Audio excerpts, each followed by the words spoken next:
I just wanted to share a little bit of our accomplishments. I am proud of Chula Vista.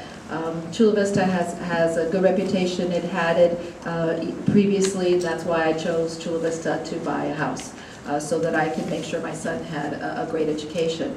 I wanted to talk about a little bit, take an opportunity to say that we are above 800 in our API, and we're moving all of our schools forward. And how is that done? It's because you have the teachers, the parents, the administrators all working together and focusing on what's necessary for the kids.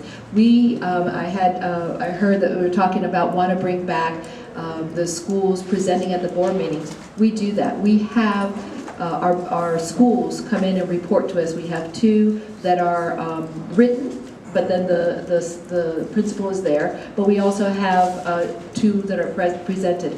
I make sure that I go out and visit those schools prior to any board presentation, so I can really get a good feel for that school and ask questions and visit, meet the teachers, see what they have to say, see the children. So I think that as a school, and we're doing a lot of good community relations kinds of things. We have the San Diego Youth that works, that is collaborating with some of our schools to bring music to our children. We have the San Diego Family Health Center, which we're building at Rice to ensure that we have a safe and healthy place for children to be after school and for families to get together. We have all-day kinder for all but 2 of our schools, and the only reason we don't is because it is I just lost I should never have done that, right? I lost my track.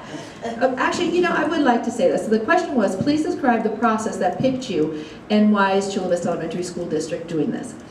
Okay, so I can tell you from my part, but when somebody leaves, the way the board policy is and the law states is that when a board member leaves prior to the end of their term, if it's within a certain amount of time, the board has a variety of choices of how to do that. One of them could, of course, be that they could have an election. An election is costly. So you're talking, that was 7 months prior to November. To have an election was a lot of money. At that point, I wasn't even thinking of applying for the position, but as a parent, I'm going, why are we going to be spending that kind of money? I don't want to spend the money. I want to spend the money on my child's education, not on an election. So the process that they chose was they announced it, and I'm not even sure quite where they announced it, but they announced it all over.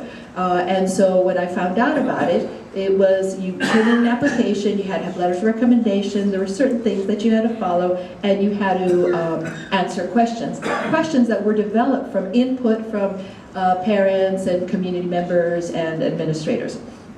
So I talked to my friends, family, because it's a commitment, and so I did that, and then we went to they picked, which was, I think there were 3 parents, 1 board member, and I believe it was 1 other person went through the process. They picked 3 people, of which I was one, and then we were to go to the board to be interviewed. 1 person wasn't able to do that because it wasn't a Chula Vista voter, so it ended up 2, and we just presented, and then we were picked. Sorry. Well, she got the questions kind of late. One more thing I will note is that I mentioned that my educational background, a major in chemistry with a minor in education. Most collegians with a college major in a subject field and an education minor are aiming for high school. So why am I running for the elementary school district? It's because I know that the elementary school district is establishing a charter school with grades K through 12. And with quite a bit of training in the secondary ed level, I think I can do much to make the upper grades of the charter school much better. Thanks.